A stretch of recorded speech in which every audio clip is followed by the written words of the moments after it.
Muy buenos días a toda la iglesia cristiana de Casa sobre la Roca, a toda su membresía, a todas las personas que siempre nos han acompañado, a todas las personas que están en otros lugares de Colombia y en otros lugares del mundo que hoy sintonizan por primera vez este canal. Pedirles a todas las personas que se suscriban. Pueden buscar en YouTube y colocar Casa Roca Tunja y suscribirse. Se suscriben y podemos seguir llevando la palabra de Dios conforme el Señor nos lo ha encomendado.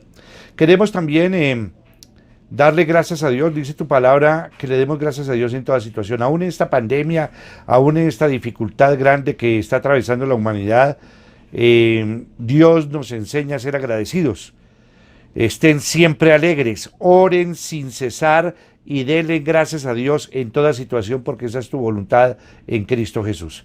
Queremos entonces en el día de hoy, en el preludio prácticamente ya de todo lo que es la Semana Santa, tocar un tema bien interesante y bien importante, que es un estudio sobre la entrada triunfal en Jerusalén de parte de Jesús. Para ello vamos a utilizar un texto bíblico que está en Marcos, capítulo 11, versículos del 1 al 11. Y dice la Sagrada Escritura: cuando se acercaban a Jerusalén y llegaron a Betfagé y a Betania, junto al monte de los Olivos, Jesús envió a dos de sus discípulos con este encargo: vayan a la aldea que tienen enfrente. Tan pronto como entren en ella encontrarán atado un burrito, en el que nunca se ha montado nadie. Desátenlo y tráiganlo acá. Y si alguien les dice: ¿por qué hacen eso?, díganle: el Señor lo necesita y enseguida lo devolverá. Fueron, encontraron un burrito afuera de la calle, en la calle, atado a un portón, y lo desataron. Entonces algunos de los que estaban allí les preguntaron: ¿qué hacen desatando el burrito? Ellos contestaron como Jesús les había dicho, y les dejaron desatarlo. Le llevaron pues el burrito a Jesús. Luego pusieron encima sus mantos y él se montó. Muchos tendieron sus mantos sobre el camino, otros usaron ramas que se habían cortado en los campos. Tanto los que iban delante como los que iban detrás gritaban: ¡Hosana! Bendito el que viene en el nombre del Señor. Bendito el reino venidero de nuestro padre David. Hosana en las alturas. Jesús entró en Jerusalén y fue al templo. Después de observarlo todo, como ya era tarde, salió para Betania con los 12. Vamos a orar por esta palabra. Señor Dios Todopoderoso, quiero darte gracias nuevamente por esta mañana y por la gran oportunidad que tú me das. Pedirte que llenes esta vasija de barro, llenarla de tu gracia, de tu Santo Espíritu, para proclamar tu santa palabra. Pedirte por todas y cada una de las personas que hoy van a escuchar el mensaje, para que sean tocadas también por tu Santo Espíritu, y podamos ser abiertos los ojos del corazón y los ojos del entendimiento, que podamos ser edificados en esta mañana y podamos aprender cada vez más de ti. Delante de tu presencia te entrego el servicio de hoy, por medio de tu amado Hijo Jesucristo, y con el poder de tu Santo Espíritu. Amén y amén. Bueno, conforme les había dicho y les había comentado, vamos a hacer un estudio sobre esta entrada triunfal en Jerusalén. Vamos a mirar esta primera parte. Recordemos de que hasta este momento todo el ministerio de Jesús había tenido lugar en Galilea o en las regiones alrededor. Pero ahora Jesús está en el centro mismo de Jerusalén, en el centro mismo del judaísmo, donde se encontraba el templo y las máximas autoridades religiosas de Israel. Se trataba, por lo tanto, de una visita oficial del Mesías a la capital de su reino. Y a lo largo de los acontecimientos, Marcos ha seleccionado en esta etapa y nos hace mirar y examinar lo siguiente. Jesús ha mirado los diferentes aspectos de la religión judía para constatar finalmente que no habían dado los frutos que Dios esperaba, y por esta razón, aunque con lágrimas y profundo dolor, tuvo que emitir su juicio sobre ella. Por supuesto que esta presentación pública no agradó a las autoridades judías, que vieron peligrar su posición de liderazgo y los grandes beneficios económicos y políticos que por esta causa disfrutaban, lo que dio lugar a que su oposición y enemistad contra Jesús llegara a su clímax y conforme el programa divino decidieran que el Cristo de Dios fuera crucificado. Voy a analizar un punto y voy a entrar ya en materia. ¿Cuál es el propósito? Y una buena pregunta sería aquí hacerlo. ¿Cuál es el propósito de la entrada triunfal en Jerusalén? Aquí hay que mirar un contraste frente a todo el ministerio que Jesucristo ha venido desempeñando en toda Galilea, en todo Jerusalén, en todos sus alrededores. Y es de que nos sorprende cuando leemos este pasaje, es la medida en que Jesús tomó para atraer sobre sí las miradas de las multitudes en su entrada a Jerusalén. Esto no quiere decir que el Señor no hubiera estado rodeado anteriormente en muchas ocasiones de muchísimas multitudes. Recordamos que más de 5,000 personas lo acompañaron en la multiplicación del pan y los peces. Y en muchísimas oportunidades verdaderamente Jesús estaba rodeado de multitudes. Sin embargo, Marcos nos ha mostrado una y otra vez cómo Jesús intentaba evitar la publicidad. Jesús no quería que nadie lo supiera. Aconsejaba a muchos de los sanados que guardasen silencio sobre la sanidad recibida. Él se retiraba con sus discípulos para orar y tener instrucción privada con ellos. Incluso cuando quisieron hacerlo rey, él se fue apresuradamente. Bueno, la explicación más lógica sería que si una manifestación como la que ahora vamos a considerar hubiera tenido lugar antes, habría adelantado también el momento de la cruz. Y sin duda, esto tendría una consecuencia, un inconveniente, porque no le habría dado tiempo suficiente para formar a los apóstoles que después serían los encargados de anunciar el reino de Dios al mundo.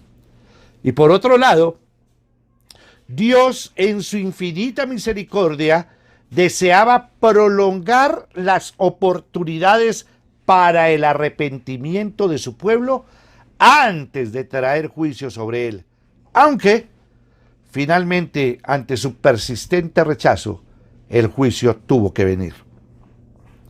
Pero si bien no habría sido conveniente presentarse antes de esta forma pública, por otro lado era imprescindible hacerlo, puesto que Jesús era el Mesías prometido, y como tal, debía manifestarse a las multitudes que lo esperaban, y el lugar indicado tendría que ser necesariamente en Jerusalén, la capital del reino.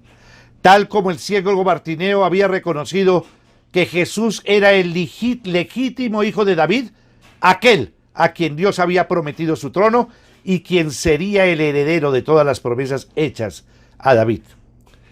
Aquí hemos analizado ya el por qué entró en este momento y la forma como lo hizo. El contraste que nosotros vemos es que Jesucristo no quería que se le diera publicidad.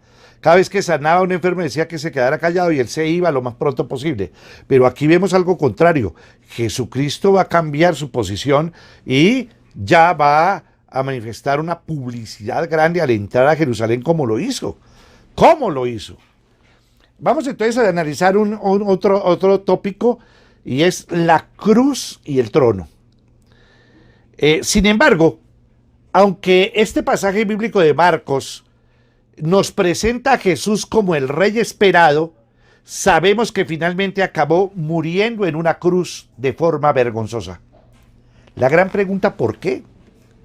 ¿Cómo se relaciona la cruz con el trono? Los sufrimientos del crucificado con su gloria como rey. Algunos han pensado que la cruz fue un obstáculo imprevisto en su carrera hacia el trono, al punto de que acabó con todas sus aspiraciones mesiánicas. Para los que piensan así, la resurrección fue una invención de sus discípulos que no se conformaban con el final tan trágico. Esto va a contradecir completamente toda la historia y va a contradecir completamente todo el fundamento y la doctrina cristiana y todas las aseveraciones y los hechos reales sobre la resurrección de Jesucristo. Otros creen que la cruz es un entreacto divinamente previsto que permitiría a sus siervos viajar por el mundo preparando a las naciones para el reino venidero. Pero en las palabras de Jesús, la cruz no era ni un obstáculo ni un intervalo, sino que era el fundamento sobre el que se iba a establecer su reino. Para cualquier lector atento a los evangelios, No pasará inadvertido el hecho de que Jesús preparó dos entradas diferentes en Jerusalén, entre las que encontramos interesantes paralelismos y contrastes. Observen que Dios tiene dos entradas hacia Jerusalén. Y las dos entradas fueron previamente establecidas, programadas, planeadas. La primera es la entrada triunfal en Jerusalén, que ahora estamos estudiando. Y la segunda tuvo lugar una semana después, justo antes de ser arrestado, como lo registra la Sagrada Escritura en Marcos capítulo 14, versículos del 12 al 25. Es curioso, iglesia, que en ambas ocasiones el Señor hizo preparativos de antemano, enviando para ello a dos de sus discípulos. También en ambas ocasiones tomó prestadas ciertas cosas. En el primer caso fue un pollino o fue un burrito, y en el segundo el aposento alto. Pero también los contrastes son muy significativos. Porque mientras que en la primera ocasión el Señor arregló las cosas de tal manera que su entrada generase la máxima publicidad sobre el mismo. En cambio, en la segunda entrada se aseguró que todo fuera hecho con el máximo secreto. Otro detalle importante es que en ambas ocasiones el Señor se presentó como el cumplimiento de las Escrituras. Su entrada triunfal cumplió con exactitud lo anunciado por el profeta Zacarías 9:9, que lo vamos a mirar más adelante. Mientras que su entrada secreta sirvió para cumplir la Pascua. Más adelante explicaremos rápidamente lo de la Pascua. De todos estos detalles, sacamos la impresión de que el Señor quería enseñarnos a pensar en el establecimiento de su reino en dos sentidos diferentes. En su primera entrada, que es la que estamos estudiando, una vez que pasó el fervor popular, este fue sustituido por odio, y los mismos que aquel lo aclamaban como rey, una semana después gritaban ante Pilato para que fuera crucificado. Crucifícanle, crucifícanle, crucifícanle. Tanto el rey como su reino fueron rechazados públicamente, y en este sentido público, el reino no será establecido sino hasta la segunda venida de Cristo. Qué interesante ver la complejidad de la parte emocional del ser humano. Los seres humanos tenemos ese componente emocional que es un regalo de Dios, pero esa parte emocional, prácticamente una persona que se deja manejar por sus emociones es una persona que está bajo dijéramos, una inconstancia frente al manejo de su vida. Por eso algo muy importante que nos enseñan en todo el estudio de la Sagrada Escritura, en todo el estudio de la teología, en todo lo que hemos estudiado, hay algo muy importante que yo quiero enseñarles en el día de hoy. Es fundamental de que el ser humano se aprenda a dirigir por los principios y no por su área emocional. Fíjense ustedes cómo una semana antes, es decir, vamos a mirar la entrada triunfal de Jesús en Jerusalén, todo el mundo lo alababa, todo el mundo lo exaltaba. Y una semana después estaban gritándole a Poncio Pilato: crucifícanle, crucifícanle, crucifícanle. ¿Cómo cambia la parte emocional de un momento para otro en una semana? Hay cosas preocupantes que suceden, hay veces también en las relaciones humanas. En especial hay veces entre las parejas. Hay personas que en un momento dice te amo y te amaré toda la vida, y a la semana está diciendo ya no te quiero ver, vete de aquí. Tenemos un cambio estructural tremendo. Por eso tan importante aprender a vivir por los principios y no por las emociones. Las emociones se van a ver afectadas por lo que el hombre piensa. Está motivada por muchas cosas que puedan suceder. ¿Cuántas personas emocionalmente, por ejemplo, hace poco, antes que han sucedido en toda América Latina, las manifestaciones populares, hay gente que se deja masificar, y dentro de la masificación le trabajan la parte emocional, y al trabajar la parte emocional, ¿cuántos han salido, cuántos han perdido la vida en la toma de decisiones netamente emocionales? Pero el corazón del hombre es muy voluble. Y preguntémonos tú y yo si nosotros somos volubles. Pues yo creo que somos humanos y como la naturaleza humana somos volubles y hemos tenido esa volatilidad permanente y constante, y muchas veces hemos sido inconstantes en permanecer bajo los principios de Dios. Bueno y interesante analizar este punto. Bueno, el reino de Dios no se va a poder establecer, o sea, no se va a establecer su segundo reino como rey, sino hasta la segunda venida de Cristo. Pero entiendan esto, que no fueron solamente los judíos quienes rechazaron a Jesús. También él mismo mostró su desaprobación sobre la nación porque no había dado los frutos que Dios esperaba de ellos. ¿Cuántas veces Dios está esperando que tú des frutos y no damos fruto? Dios siempre cree en ti, porque eso es una cosa maravillosa. Dios cree en tu vida, Dios cree en tus talentos, porque Dios te creó y Dios te conoce y sabe absolutamente todo. Sin embargo, Él te da el libre albedrío para que tú tomes las decisiones correctas, para que tú des fruto sobre la tierra. ¿Estás dando fruto? Y preguntémonos verdaderamente ahora que en este tiempo de pandemia, cuántas cosas se tienen que replantear en tu vida, sobre todo las prioridades. La primera prioridad debe ser Dios, y uno lo sabe en su corazón, cuando Dios dice que el primer mandamiento, ¿cuál es? Amarás al Señor tu Dios con todo tu corazón, con todas tus fuerzas, con toda tu mente y con toda tu alma. Sin embargo, lo sabemos teóricamente, pero no lo ponemos en práctica. Nuestra vida está más jalonada por el trabajo, por el dinero, por satisfacer los placeres, por los viajes. Los conceptos que ahora el hombre tiene son muy apartados completamente de lo que Dios nos ha enseñado. Somos muy volátiles, cambiamos con mucha facilidad. Hoy dice sí, mañana no. Somos volubles, somos inconstantes. Algo que nos enseña Dios es que Él nunca cambia. Él es el mismo ayer y siempre, por todos los siglos. Vuelvo a repetir lo que hemos hablado en las últimas intervenciones. Dios no fue ni Dios será. Dios es el eterno presente. Jesucristo es el mismo ayer, hoy y siempre. Por eso la fidelidad de Dios. Por eso cuando tú le entregas tu vida a Jesucristo, hay una fidelidad que es permanente y constante, y tú puedes fiarte de una persona que no cambia. ¿Cuántos de nosotros hemos depositado nuestra confianza en los seres humanos?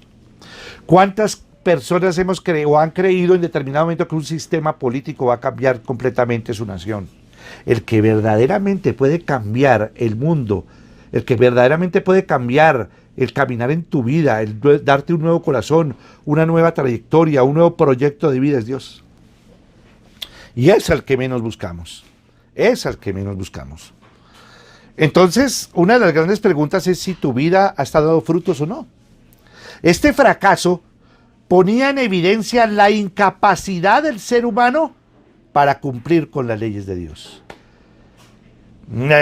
Este punto dice, no, es que las leyes de Dios son muy difíciles. No.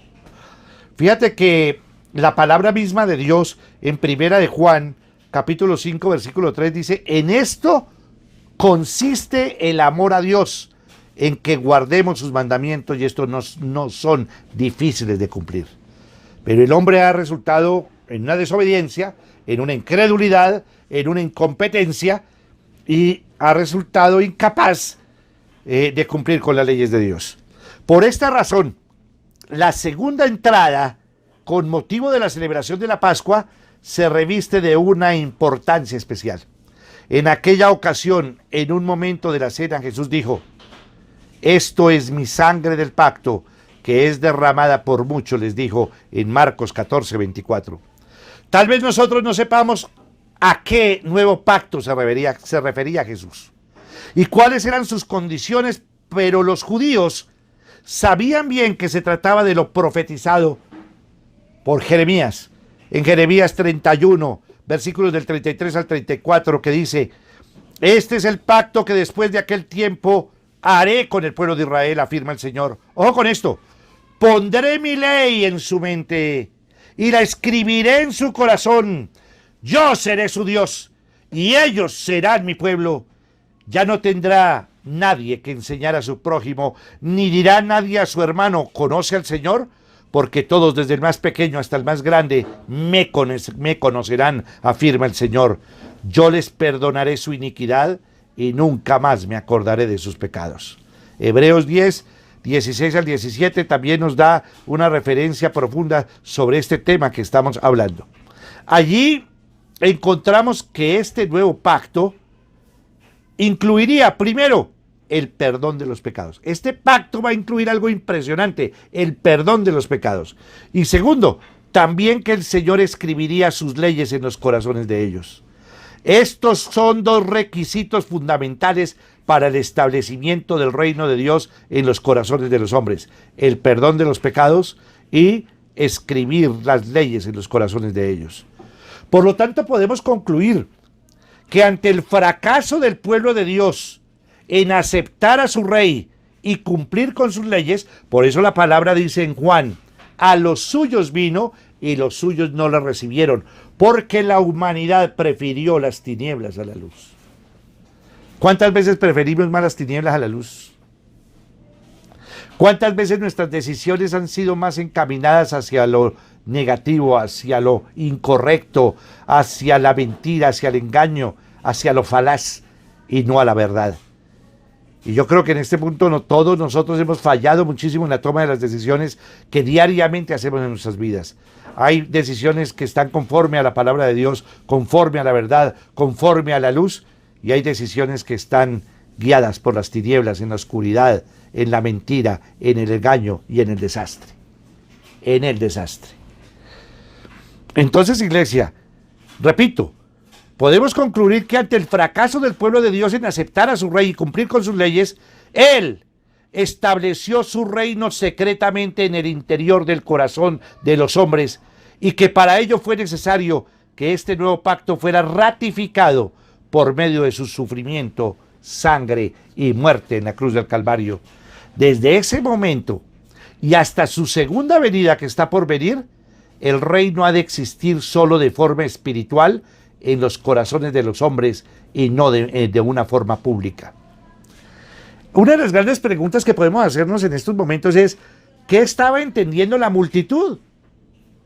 No deja de resultar sorprendente que en tan solo una semana las multitudes cambiaran tan drásticamente de opinión en cuanto a Jesús. Todo esto nos lleva a preguntarnos por qué estaban aclamándole en esta ocasión como rey. La razón más probable es que lo veían como un Mesías en el sentido político, alguien que se levantaría contra el poder militar y político de los romanos.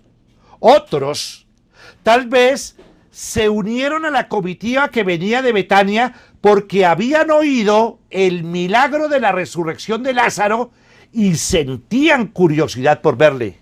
Muchos se sentirían contagiados por el entusiasmo popular o actuaban simplemente por imitación. Quizás entraban allí porque era la fiesta de la Pascua y Jesús pasaba a su lado. Y otros, como los líderes religiosos, simplemente le observaban mientras preparaban su asesinato. Pero entre todos, ¿habría alguien que entendía que Jesús era el rey manso y humilde del que había hablado el profeta Zacarías? ¿Comprenderían que el que iba a ocupar una cruz y no un trono? Desgraciadamente, también en nuestros días, son muchos los que participan en actos religiosos cristianos sin saber quién es Jesús y lo que Él demanda de ellos. Y aquí sí tengo que hacer una análisis, una exhortación, una meditación sobre lo que es el cristianismo. Si verdaderamente tú eres un cristiano o no lo eres. Si tú eres una persona que ha nacido de nuevo o no ha nacido de nuevo. Es sorprendente ver que nosotros tenemos actos religiosos. Y ahora que se avecina también todo lo de Semana Santa y todo lo que viene, todos los actos religiosos, aún las ceremonias que hay en paradas militares, posesiones presidenciales, de gobernadores, de alcaldes. Muchas veces todas estas presentaciones son precedidas por actos religiosos. Y muchas veces asistimos a los actos religiosos como eso, como un acto religioso, como pura religión, mas no con un interés de buscar y de conocer el reino de Dios. Y este es un punto para analizar porque volvemos a repetir algo, la salvación no puede venir de una religión.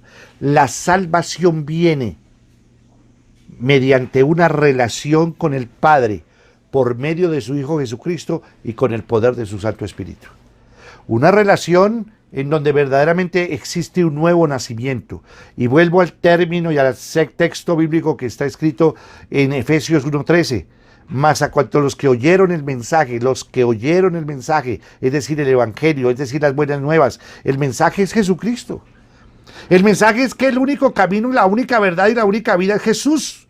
Yo soy el camino, la verdad y la vida. Nadie viene al Padre sino por mí. Es el único camino, no hay más caminos. Es el único y exclusivamente el único camino. Es Jesús. El que recibe al Hijo recibe al Padre. El que tiene al Hijo tiene al Padre. Y el que tiene al Hijo tiene la vida eterna. Lo que Dios quiere es una relación personal íntima de amor. Dice que el pueblo judío no había dado fruto, porque no habían creído y no creían que Jesucristo fuera el Hijo de Dios. Aún hay una parte del sector del pueblo judío, dentro de la ortodoxia judía, que no reconocen a Jesucristo como el Hijo de Dios, lo reconocen como un profeta, pero no lo reconocen como el Hijo de Dios. Y Jesucristo es el Mesías prometido, el Emanuel para los judíos. Él es el Cristo, el que iba a venir y el que vendrá por segunda vez para sentarse verdaderamente como rey, porque Él es el rey. Entonces, es interesante analizar si tu vida es una vida religiosa. Asistes a actos religiosos. ¿Cuántas veces nosotros asistimos a actos religiosos pero no le poníamos atención? Aún en la liturgia, aún todo el acto que llevaba de por sí el área espiritual de nuestras vidas. ¿Cuántas veces estamos acostumbrados a llevar eso? Los bautizos, por ejemplo, muchas veces anteriormente cuando se bautizaban los niños, o como se bautiza en la iglesia, en el catolicismo romano, con una interpretación diferentísima a la nuestra en Juan 3:5, porque de ahí se desprende la hermenéutica bíblica. En Juan 3:5 se desprende la doctrina bautismal de la iglesia católica, cuando dice las Sagradas Escrituras que para entrar al reino de los cielos se requiere nacer del agua y del Espíritu. Y entonces la interpretación que se da del agua es el bautismo, practicando el sacramento del bautismo. Para el rompimiento del pecado original mediante el bautismo. Pero recuerden que el hombre del hombre derecho, de la cruz, el que fue crucificado al lado de Jesucristo, no lo bajaron para bautizarlo. Él le dice a Jesús: acuérdate de mí cuando entres en tu reino. Y Jesús le dice: de cierto te digo que hoy mismo estarás conmigo en el paraíso. Este es un punto para analizar después la interpretación que nosotros tenemos de Juan capítulo 3, versículo 5. Pero cuando anteriormente en nuestra vida pasada practicábamos el bautismo o aún los sacramentos, ¿qué se hacía? La ceremonia religiosa como un acto religioso. Y después venía la pachanga, la fiesta, la comida, el almuerzo y muchas veces la borrachera. Lo que sucedía en las primeras comuniones también, o muchas veces aún en los actos religiosos como el sacramento del matrimonio. Esperamos verdaderamente un acto religioso, pero nuestras vidas no han cambiado y no han sido transformadas. ¿Cómo convertir a un hombre del mundo en un hombre de Dios? ¿Cómo convertir una mujer del mundo en una mujer de Dios? ¿Cómo convertir una pareja del mundo en una pareja de Dios? ¿Cómo convertir una familia del mundo en una familia de Dios? Naciendo de nuevo, poniendo en práctica los principios de Dios, aprendiendo lo que significa ser un hombre cristiano, aprendiendo lo que significa ser una mujer cristiana, aprendiendo que los hijos aprendan verdaderamente a honrar a padre y a madre para que largura de años tenga y todo les salga bien. Cuando empezamos a aplicar la palabra de Dios en nuestras vidas y nuestras vidas son transformadas, cambiamos la religión por una relación personal con Cristo, cuando Él nos enseña a caminar en nuestra propia vida. Pregunta: ¿tu vida todavía es religiosa? Y yo creo que el mundo se está girando, aunque ha perdido mucho aún la religión. La religión ha ido una decadencia muy grande. Y acuérdense estas palabras del profeta, cuando decía: este pueblo de labios me honra, pero su corazón está lejos de mí. ¿Tu corazón está lejos de Dios? Pregunta: Analízate. Reflexionemos sobre este punto que aquí nos da pie para hacer este análisis bien interesante. Entonces, muchas de estas manifestaciones populares son muy superficiales y no debemos fiarnos mucho de ellas, puesto que están basadas en la ignorancia y en el efecto psicológico que produce una multitud enfervorizada. Este tipo de entusiasmo es solo temporal y cualquier presión en sentido contrario lo hará cambiar de dirección, como efectivamente ocurrió una semana después con la inmensa mayoría de aquella multitud que aquel día aclamaban a Jesús como rey. Entro a analizar un punto B, que es el burrito sobre el que nadie había montado. ¿Qué significado tiene el hecho de que el burrito no había sido montado por nadie? Entendamos algunos preparativos. Dice que Jesús envió a 2 de sus discípulos. Todo esto nos llama la atención porque Jesús podría haber entrado en la ciudad andando como hacía siempre, pero al tomar esta decisión estaba indicando que tenía un propósito concreto. ¿Qué significa? Que había un plan, una planeación. Dios conoce los propósitos. Dios es un Dios de propósitos. Dios no crea nada al azar.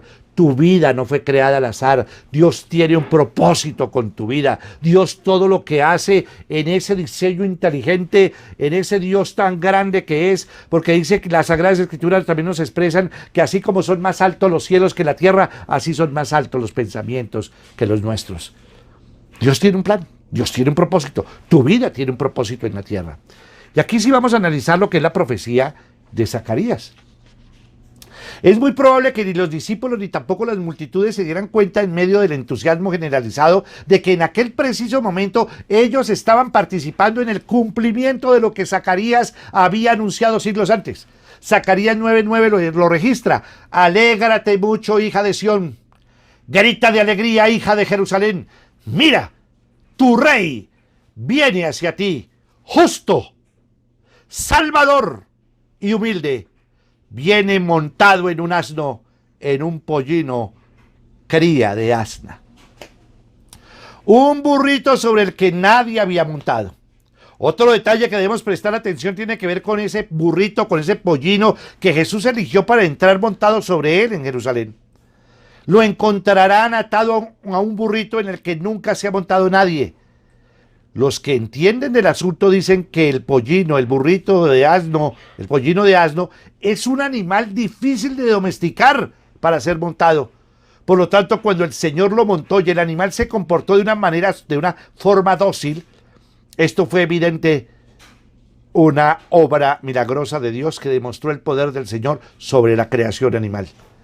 Recuerden también cuando Jesús reprendió las aguas. Ustedes recuerdan ese pasaje tremendo cuando Jesús está en el mar de Galilea y dicen que el mar estaba picado, supremamente picado, y pues lógicamente los discípulos tuvieron temor, ellos tuvieron miedo. Y Jesús, mientras estaban viviendo esa conmoción en el barco, de que el barco estaba que se iba a pique y verdaderamente estaba en una situación muy, muy difícil y adversa, Jesús dormía. En medio de la tempestad, en medio de la gran dificultad que estaban atravesando, Jesús estaba descansando. Dormía. Lo fueron y lo despertaron y dicen que él se levantó y increpó contra el viento y vino una calma y contra el mar, y el mar quedó calmado. ¿Y saben ustedes qué les dijo Jesús a los discípulos? Hombres de poca fe. Estaban con el Rey de Reyes al lado. Estaban con el Rey del universo. Estaban con el Verbo mismo, el que ha creado absolutamente todo cuanto. Dice, en él estaba la vida y él es la vida. Dice que sin él nada de lo creado fue creado. Y estaban ante el Verbo, el dador de la vida, y sin embargo había incredulidad. Muchas veces nosotros dudamos del poder de Dios y nosotros creemos en nuestras propias fuerzas. Y vaya a ver ahorita cómo está la humanidad. La humanidad está dependiendo de ¿quién? Tenemos que depender de Dios. Tenemos que orarle a Dios para que Dios siga derramando su misericordia y pueda el Señor enviar esa sabiduría a los científicos, a los que están trabajando en la búsqueda de la vacuna, que la hallarán. la hallarán, tengan la plena certeza que esa vacuna la hallarán. Y aún el sistema inmunológico del cuerpo humano creado por Dios va a establecer completamente el antídoto frente a todo el virus que se nos está aquejando. Y la hallarán, ¿por qué? Porque Dios lo permite, porque Dios tiene el control de absolutamente todo, porque Él sustenta la creación y algún propósito tiene con Dios con esta pandemia, volvernos hacia Él verdaderamente, que estamos tan olvidados de Dios. Entonces, creemos que esta no era la lección principal que el Señor se proponía enseñarnos. Es decir, de que Él hiciera el milagro también sobre el animal, que era un animal que no había nunca sido montado, y entonces Él lo va a montar y va a haber una docilidad, el poder de Dios frente a toda la naturaleza. Ese pollino, ese burrito quedó completamente amansado, tranquilo. Jesús se va a subir sobre él. Es el Rey de Reyes y Él tiene el dominio sobre toda la creación. Él es la cabeza de todo principado y de toda autoridad. Había otro detalle aún más importante, y era que un animal dedicado a un propósito sagrado no debía haber sido usado antes para tareas cotidianas. Esto lo describe en Números 19:2 y en Deuteronomio 21:3, que hace referencia a animales que son dedicados a lo sagrado, a lo espiritual, aún para sacrificio. Significa que tenía un significado el hecho de que era un pollino, era un animal, pero que iba a cumplir también un propósito sagrado, la entrada triunfal de Jesucristo a Jerusalén, su primera entrada. Esto servía para resaltar que esta entrada que Jesús estaba realizando en Jerusalén se revestía de un carácter sagrado. Hay un propósito sagrado en la entrada triunfal de Jesucristo en Jerusalén, en esta primera entrada. Otro punto a resaltar, y entro a un análisis, es la humildad de Jesús. Sin lugar a dudas, esta descripción que Marcos nos hace de la entrada triunfal de Jesús tuvo que haber sorprendido mucho a sus primeros lectores romanos. Ellos estaban acostumbrados a otros tipos de desfiles triunfales, cuando regresaba algún general victorioso o el mismo César. Para estas ocasiones se usaba un carruaje dorado que iría rodeado de los oficiales más importantes, y en el desfile se exhibirían los tesoros y prisioneros conquistados. También los sacerdotes romanos estarían allí ofreciendo incienso a sus dioses. Pero en contraste con todo esto, el Señor Jesucristo iba montado en un pollino, en un burrito, sin prisioneros, sin riquezas. Esto servía para mostrar con claridad que Él se estaba presentando como el príncipe de paz, que lo describe en las Sagradas Escrituras en Isaías 9:6, y el Salvador humilde. ¡Qué contraste tan tremendo! Observen ustedes que una entrada triunfal genera orgullo, muchas veces prepotencia, muchas veces soberbia, y el hombre de por sí tiende a veces a tener eso, orgullo, prepotencia y soberbia, contrario a lo que Jesús nos enseña, la humildad. ¿Eres tú orgulloso? ¿Eres tú prepotente? ¿Eres tú soberbio? ¿O aprendemos del Rey de Reyes, a Cristo Jesús, que siendo Dios se hizo hombre por ti, que se rebajó más abajo de los ángeles, dicen las Sagradas Escrituras, que nació entre los hombres y nació en una pesebrera, que se hizo humilde? Precisamente en su humildad Jesucristo pudo tener contacto con la gente más pobre, aún la gente que no quería el mismo pueblo judío. ¿Ustedes se imaginan a un judío hablando con una samaritana? Eso era vil, eso no lo hacían.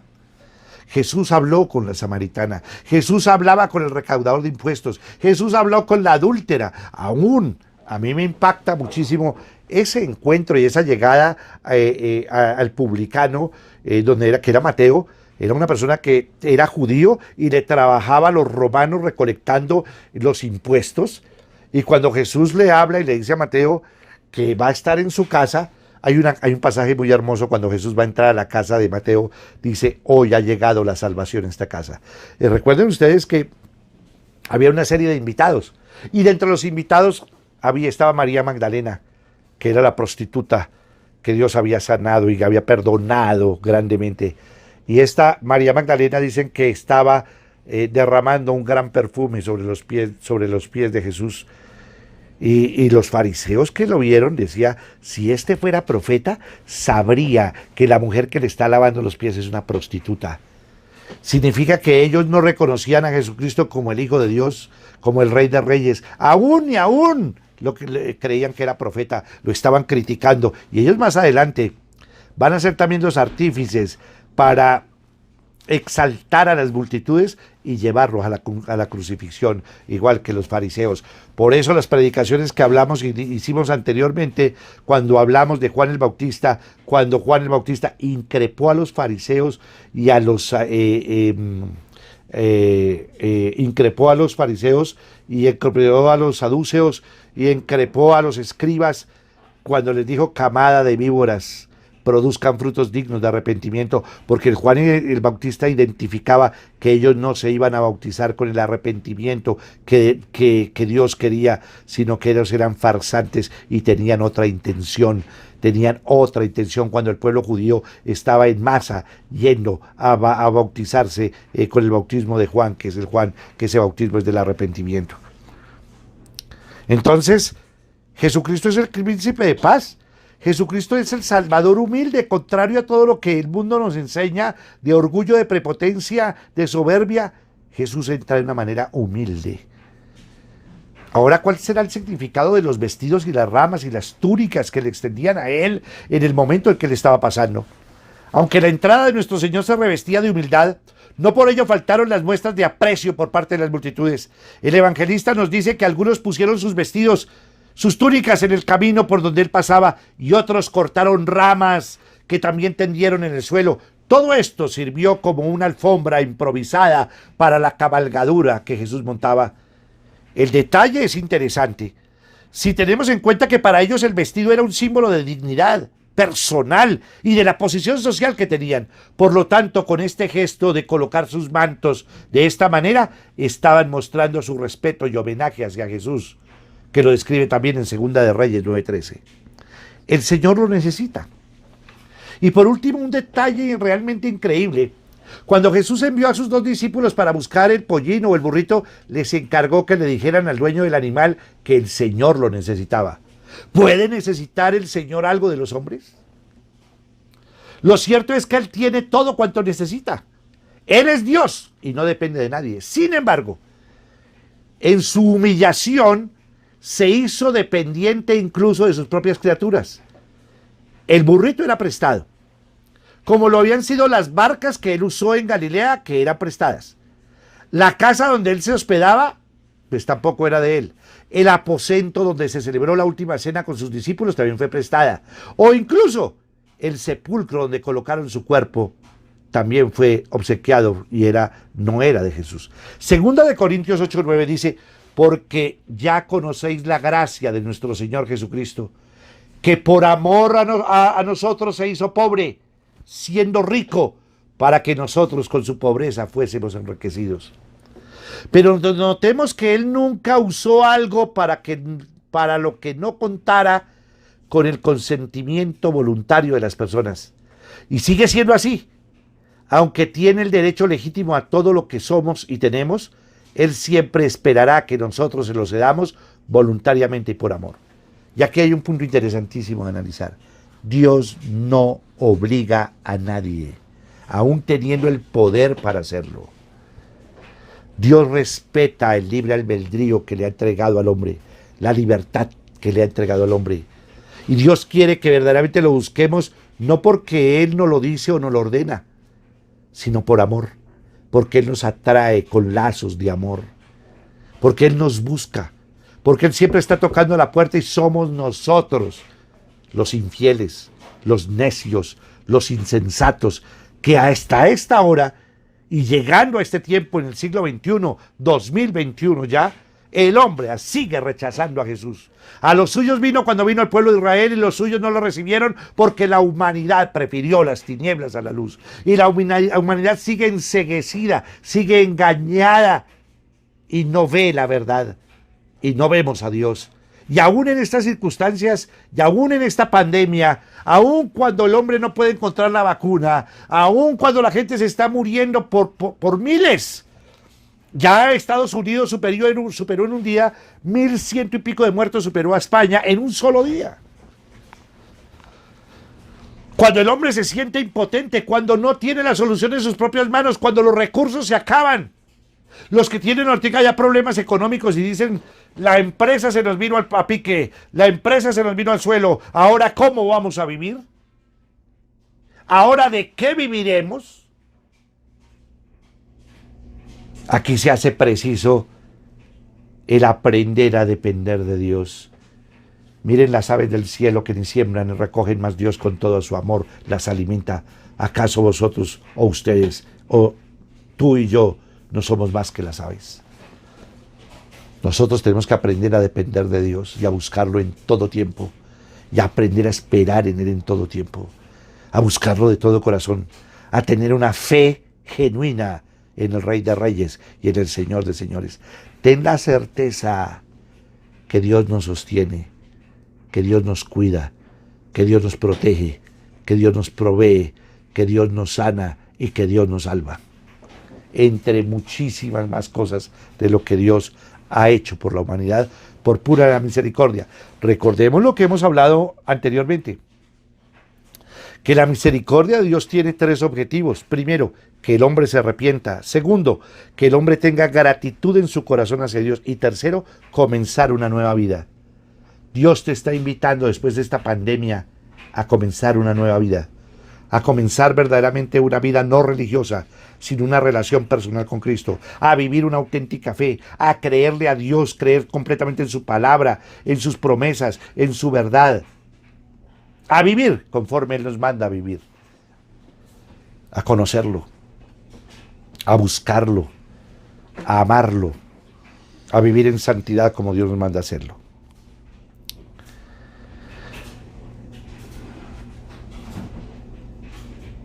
Ahora vamos a analizar un punto que se llama los que iban delante y los que venían detrás daban voces. Debemos recordar que Jesús venía de Betania, donde había resucitado a Lázaro, y muchos le acompañaban. Pero al mismo tiempo la noticia de que él se encontraba de camino había llegado hasta Jerusalén. Así que dentro de la multitud de peregrinos que ya estaban en Jerusalén para la celebración de la Pascua, muchos salieron a recibirle, juntándose con el grupo que venía de camino. Juan 12, del 1 al 13, lo registra. Por lo tanto, habían dos grupos, uno que iba detrás de Jesús y otro que estaba delante de él. Y seguramente entre ambos se estaban contestando en sus aclamaciones entusiastas por la venida de Jesús. Hosana en las alturas, gritaban. Hosana es la traducción hebrea de salva ahora y se empleaba como pidiendo liberación a Dios. Lo que la multitud estaba esperando era que Dios irrumpiera y salvara a su pueblo ahora que el Mesías había venido. No debemos olvidar que en aquellos días la ciudad estaba llena de peregrinos que habían ido a celebrar una fiesta.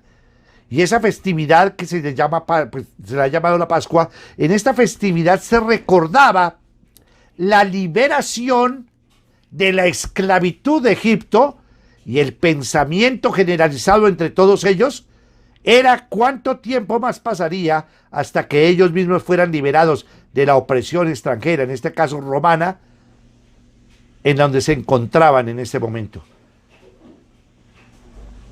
Y ojo con esto, Jesucristo ya no viene a dar una liberación del mundo, de un imperio determinado. Jesucristo viene a darnos la libertad completa, a darnos la libertad y sacarnos de las tinieblas a la luz, a romper el problema profundo de la humanidad, la encrucijada tan tremenda que tenía la humanidad, porque la paga del pecado es muerte, y toda la humanidad, desde Adán y Eva, pecamos y pecaron contra Dios, y pecamos también, y el producto de esa naturaleza caída trajo una crisis y ha traído una crisis tan tremenda, no solamente en el hombre. Aún las Sagradas Escrituras registran algo tremendo. Dice que la creación toda gime con dolores de parto, producto del pecado. Aún ahorita lo que están viviendo los seres que se están muriendo, los familiares, ustedes pueden sentir lo que puede sentir una persona cuando fallece un padre, una madre, un hijo, una hija. ¿Qué puede sentir uno? Un dolor, uno siente un dolor por la partida de un ser amado. El único que puede llenar ese vacío es Dios. ¿Y por qué porque es la muerte aún física también fue un producto del pecado? Decían ellos, gritaban, bendito el que viene en el nombre del Señor. Así que cuando vieron que Jesús se acercaba a la ciudad con un impetuoso y exuberante entusiasmo, las multitudes usaron el Salmo 118 para reconocerle como el Mesías esperado. El Salmo 118, versículos 25 y 26 dicen, Señor, danos la salvación. Señor, concédenos la victoria. Bendito el que viene en el nombre del Señor. Desde la casa del Señor los bendecimos. Bendito el reino de nuestro padre David que viene. Es evidente que las multitudes esperaban que Jesús iba a establecer el reino y él mismo se iba a sentar sobre el trono de David como legítimo rey de Israel. Pero entre ellos también algunos fariseos que, viendo estas exageradas aclamaciones, sugirieron a Cristo que las desaprobara y refrenara el celo excesivo de sus discípulos. Pero Jesús, lejos de hacer lo que ellos le pedían, afirmó con el lenguaje más enfático posible que lo que las multitudes estaban diciendo era una verdad que no podía ser acallada. Él era realmente el prometido Mesías, el auténtico rey de Israel. Lucas 19, 39 al 40 registra esta frase de Jesús.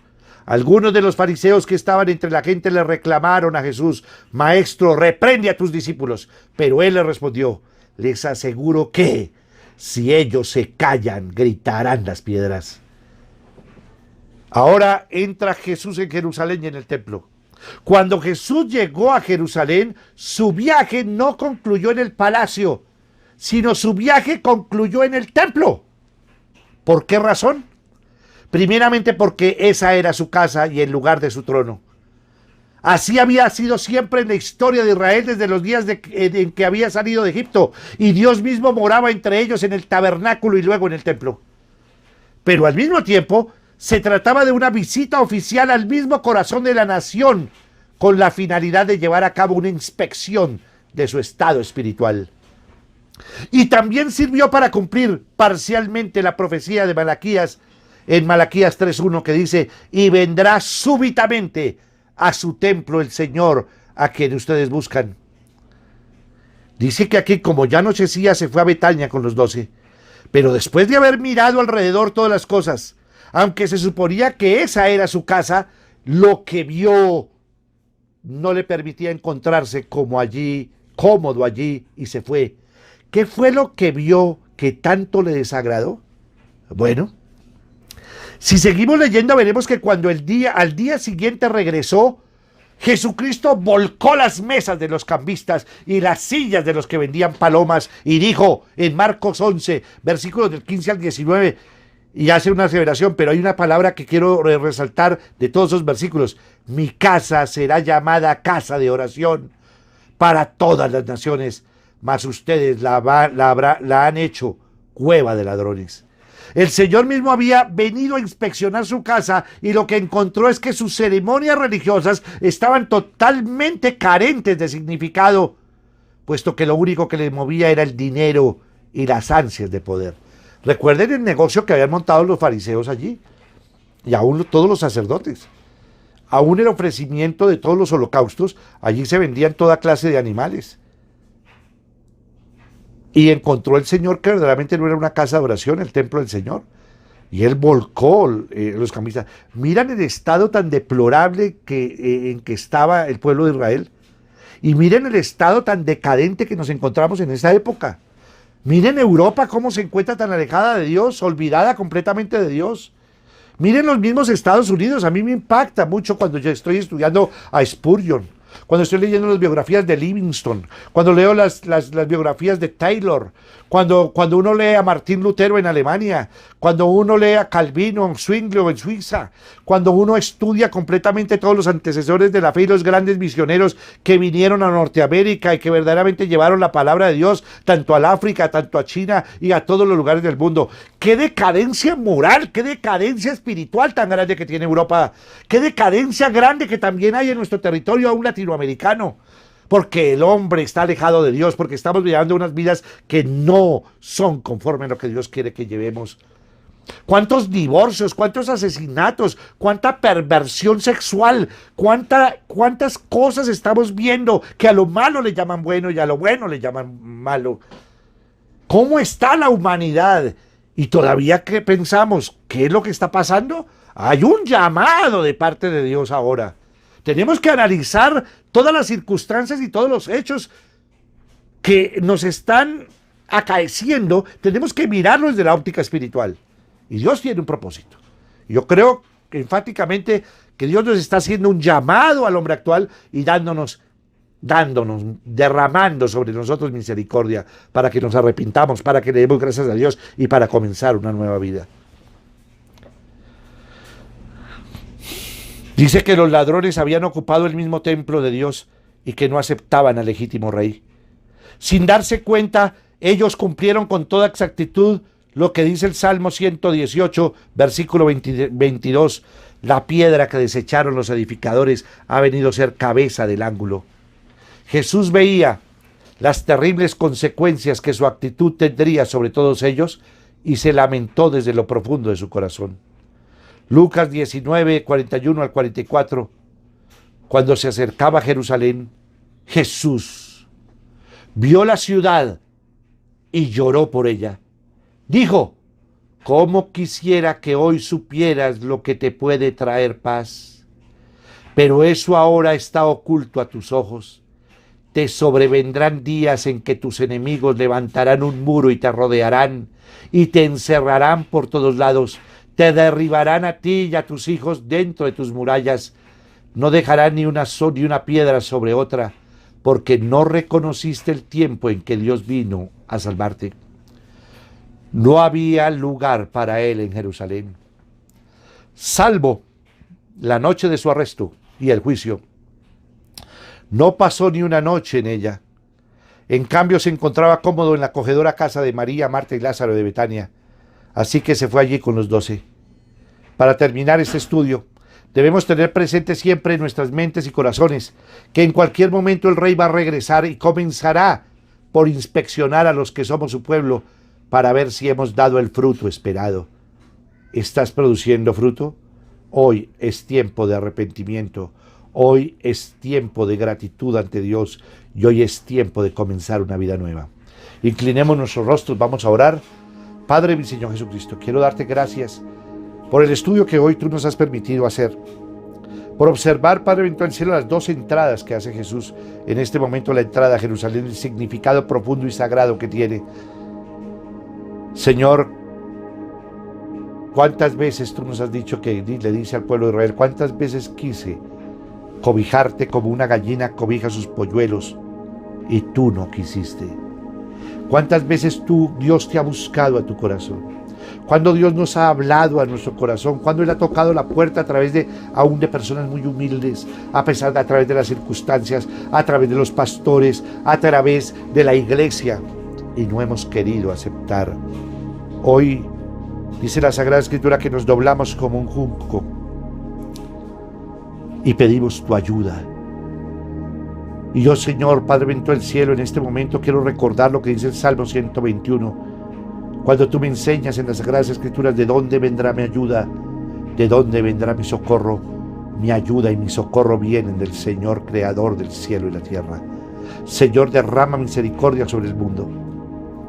Derrama misericordia y por favor, Padre bendito del cielo, toca nuestros corazones y permite que el hombre verdaderamente haya frutos dignos de arrepentimiento. Permite que nosotros en nuestro corazón le demos gracias a Dios aún en toda situación, aún en esta adversidad, y que todos comencemos una vida nueva. Yo te doy gracias por tu palabra y por tu verdad. Y oro por todas las personas que en este momento están sufriendo, pero oro por todas las personas que están vivas. Y oro para que tú recibas a Cristo en tu corazón, para que tú nazcas de nuevo, para que tengas una relación verdadera con Dios. Aquellas personas que por primera vez nos están acompañando en esta mañana, quiero invitarlos porque ustedes se preguntarán: ¿cómo hago para tener esa relación con Dios? Juan 1:12 dice: más a cuantos le recibieron, primer verbo, recibirlo, a cuantos creen en su nombre, Dios les dio la potestad de ser hechos hijos de Dios. Hoy es la gran oportunidad que tenemos de inclinar nuestros rostros y de orar y de pedirle a Jesús que entre en tu corazón para que Dios cambie tu corazón y cambie tu vida e inicies una relación con Dios. Te invito a que hagamos una oración. Repite conmigo: Padre de mi Señor Jesucristo, en este día y en esta hora yo confieso con mi boca y creo en mi corazón que tú, Señor Jesucristo, siendo Dios, te hiciste hombre por mí. Confieso con mi boca y creo en mi corazón que tú, Señor Jesucristo, moriste en la cruz del Calvario y cargaste en tu cuerpo con todos mis pecados para traerme salvación y vida eterna. Yo confieso con mi boca y creo en mi corazón que tú, Señor Jesucristo, resucitaste al tercer día, conforme a las Escrituras, por el poder de Dios. Padre de mi Señor Jesucristo, en esta mañana me arrepiento por todas mis desobediencias, por todas mis rebeliones, por toda mi incredulidad y por todos mis pecados, y te pido, Padre, que me perdones, que la sangre poderosa de tu Hijo Jesucristo me perdone y me limpie de todo pecado y de toda mancha. Señor Jesucristo, en esta hora te abro las puertas de mi corazón para que entres en mi vida. Yo te reconozco, Señor Jesucristo, en esta mañana como el único Señor y Salvador de mi vida. Y te recibo, Señor, como mi único Señor y como mi único Salvador, Cristo Jesús. Hazme conforme a tus propósitos y envía a mi corazón y a mi vida a tu Espíritu Santo para poder rechazar lo malo y caminar en tu voluntad. Gracias, Señor Jesucristo, por esta nueva vida que me das y por esta salvación que me brindas. Amén. Quiero orar por todas las personas que de una u otra manera nos han estado haciendo donaciones y diezmos y ofrendas para continuar con la obra, no solamente con la obra espiritual que demanda una iglesia, sino también con la obra social. Recuerden que Casa sobre la Roca tiene un ministerio que se llama Ministerio Misericordia, Amor y Servicio. En este ministerio también se han repartido mercados todas las semanas. Y oramos por aquellas personas que están diezmando y ofrendando para también continuar haciendo esta labor tan fundamental de ayudar a los hermanos, no solamente con mercados. Las personas que están estudiando, las personas que están en las clínicas, en los hospitales, ayudarles en las compras de droga, ayudarles en los paliativos que necesitan en determinado momento dado por los médicos, por el sostenimiento de los hogares de niñas, que tenemos más de 300 niñas en el país, en las cuales son niñas restauradas por Dios. Quiero hacer una oración por ustedes y por las personas que dan sus donaciones, los que diezman y ofrendan. Padre de mi Señor Jesucristo, quiero darte gracias por cada persona que diezma y ofrenda en la iglesia, que se cumpla conforme está escrito en tu palabra, que haya alimento en tu casa, que abra las ventanas de los cielos, que derrames bendiciones hasta que sobreabunden, que tú reprenderás al devorador, es decir, a la langosta, es decir, a Satanás, que todos los campos darán sus cosechas, que todas las naciones nos llamarán bienaventurados, doblemente felices, que seremos tierra deseable, la gente deseará tener lo que tenemos, y tenemos es a Cristo. Y recordar lo que Jesús dice en Mateo 23:23, no basta con diezmar, es necesario que seamos justos los unos con los otros, misericordiosos los unos con los otros y fieles al Señor, porque esto era necesario hacer: la justicia, la misericordia y la fidelidad, sin dejar de hacer aquello, es decir, sin dejar de diezmar. Bendice a cada persona que diezma y ofrenda en el nombre de Jesús. Amén y amén. A todos ustedes un abrazo muy grande. Los amo en Cristo Jesús. Los espero en esta semana, porque en esta semana vamos a tener también el servicio el miércoles, tenemos el servicio también el jueves, el viernes y el domingo. Pero invitarlos a ustedes a todas las actividades que estamos desarrollando dentro de la iglesia. A todos ustedes, mil gracias. Que Dios los bendiga. Bendiciones para todos. Los amo en Cristo Jesús. Bendiciones.